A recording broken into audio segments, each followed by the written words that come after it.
The boys season 5 और जेन we season 2 ने हाल ही में बहुत सारा नया फुटेज रिलीज किया है, जैसे कि वो फाइनली सारे सुपरनैचुरल ईस्टर एग्स पे ऑफ कर रहे हों, क्योंकि पहले के सीजन्स में उन्होंने ऑलमोस्ट पूरा मेन कास्ट ऑफ सुपरनैचुरल को द बॉयज में ला दिया था, बस जैरेड पेडेलेकी और मिशा कॉलिंस को छोड़कर। अब वो पूरा ग्रैंड ट्रियो कंप्लीट कर रहे हैं, मतलब actual main characters of supernatural के साथ। शायद इससे भी ज्यादा क्रेजी बात ये है कि अगर पूरे CW नेटवर्क का और जनरली ब्रॉडकास्ट टीवी का कोलैप्स ना हुआ होता तो शायद वो लोग अब भी सुपरनैचुरल शो बना रहे होते।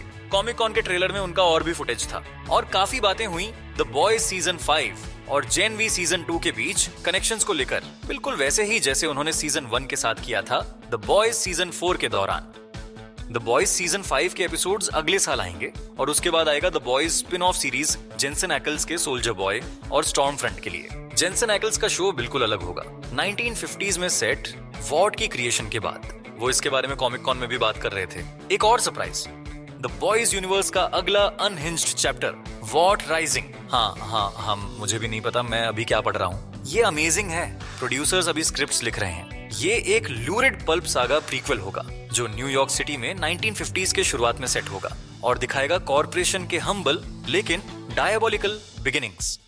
लेकिन उन्होंने ज्यादा कुछ नहीं बताया कि जैरेड पेडेलेकी का कैरेक्टर सीजन 5 में सुपर पावर्स रखेगा या सुपर हीरो होगा, या फिर मिशा कॉलिंस का कैरेक्टर सुपर हीरो होगा या नहीं। हो सकता है वो बस रेगुलर लोग हों, लेकिन उन्होंने सीन्स फिल्म किए हैं जिसमें वो ऑन स्क्रीन साथ दिखेंगे, तो ऐसा लगता है कि वो एक्चुअल रियूनियन पे ऑफ कर रहे हैं, मतलब कैरेक्टर्स को सच में साथ दिखा रहे हैं।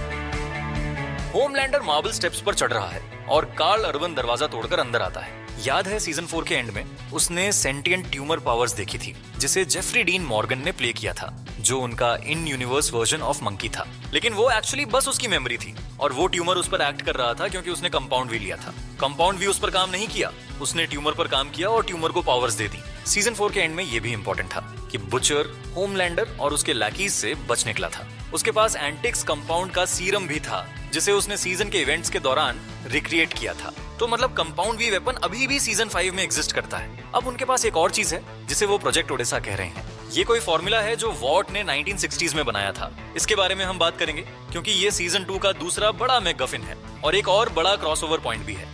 लेकिन ये शायद एंटी कंपाउंड वी फॉर्मूला का उल्टा असर करने वाला है और फुटेज में था होमलैंडर क्राउड को एड्रेस कर रहा है। याद है वो गॉड एम्परर होमलैंडर बनने की कोशिश कर रहा है और बेसिकली करंट प्रेसिडेंट को पपेट की तरह कंट्रोल कर रहा है। प्रेसिडेंट पहले से ही होमलैंडर के साथ मिला हुआ था। गवर्नमेंट टेक ओवर का प्लान होमलैंडर का था और फिर सबको राउंड अप करके टेक नाइट की पब्लिक प्रिजन्स में डालना। आइडिया ये है कि वो सभी को लॉक कर देंगे जिन्हें वो पसंद नहीं करता, या फिर जनरली रेगुलर ह्यूमंस को ही। होमलैंडर चाहता है रेगुलर ह्यूमंस को खत्म कर देना। लगता है यही रेटरिक जेन वी सीजन 2 में गोडोल्किन यूनिवर्सिटी के नए डीन भी सारे super hero compound we kids को सिखा रहे हैं। मतलब होमलैंडर एक आर्मी बना रहा है सुपर हीरोज की ताकि वो प्लैनेट टेक ओवर कर सके और फिर सारे रेगुलर नॉन कंपाउंड वी लोगों को प्रिजन्स में डाल सके। एक और सेपरेट स्पीच में होमलैंडर ये बोल रहा था कि ये एक सेफर, ज्यादा गॉड फियरिंग नेशन होगी और उसकी लेडी उसके पास खड़ी डरते हुए मुस्कुरा रही थी क्योंकि वो इतना फियरसम है कि बिना कोशिश किए भी लोग डर जाते हैं कि वो खुद को सच में गॉड समझता है। सारे सुपरनैचुरल फैंस को याद होगा कि उन्होंने सीजन 4 में चक को कंप्लीट डीजेनरेट बना दिया था, मतलब गॉड का वर्जन पहले ही दिखा चुके हैं द बॉयज यूनिवर्स में। ये शो रनर का सिग्नेचर है। वो सुपरनैचुरल टीवी शो का क्रिएटर है, तो उसके लिए सुपरनैचुरल एक्टर्स को द बॉयज में लाना आसान है और फिर उनसे वो सबसे वर्स्ट चीजें कराना जो सुपरनैचुरल में कभी नहीं दिखती। फिर उन्होंने फुटेज दिखाया जिसमें मिशा कॉलिंस और जैरेड पेडेलेकी ऑन स्क्रीन साथ हैं, तो लगता है ये लोग सीजन के दौरान पेयर होंगे। उन्होंने रिवील किया कि सेथ रोगन का कैरेक्टर भी वापस आ रहा है, लेकिन सीजन 5 में वो क्या करेगा ये क्लियर नहीं है। यूजुअली वो बस रिडिकुलस सीन्स में आता है ताकि उसे जितना पॉसिबल हो उतना मजाक का पात्र बनाया जा सके, जो वो खुद भी एंजॉय करता है। और क्योंकि होमलैंडर सोल्जर बॉय को उसकी क्रायो प्रिजन से बाहर ला रहा है, तो मुझे लगता है कि हम सच में सोल्जर बॉय को दोबारा द बॉयज कैरेक्टर्स का पीछा करते हुए देखेंगे। इस बार जहां वो लोग उसे अपने बेनिफिट के लिए होमलैंडर के खिलाफ इस्तेमाल करने की कोशिश करेंगे, बिल्कुल सीजन 3 के उल्टे।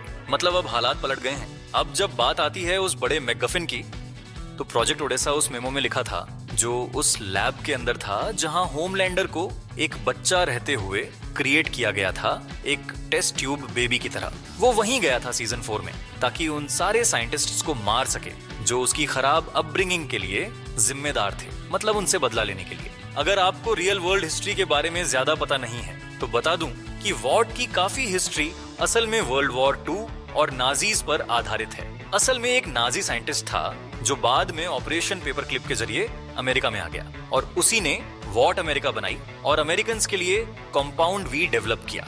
स्टॉर्म फ्रंट तो लिटरली एक नाजी थी। अब इस बार वो लोग प्रोजेक्ट ओडेसा के रेफरेंसेस 1960s में कर रहे हैं, यानी वर्ल्ड वॉर 2 के काफी सालों बाद। असल में रियल वर्ल्ड में भी प्रोजेक्ट ओडेसा एक नाजी प्रोग्राम था जो वर्ल्ड वॉर 2 के दौरान बनाया गया था ताकि अलाइज की जीत के बाद उनके मेंबर्स भाग सकें।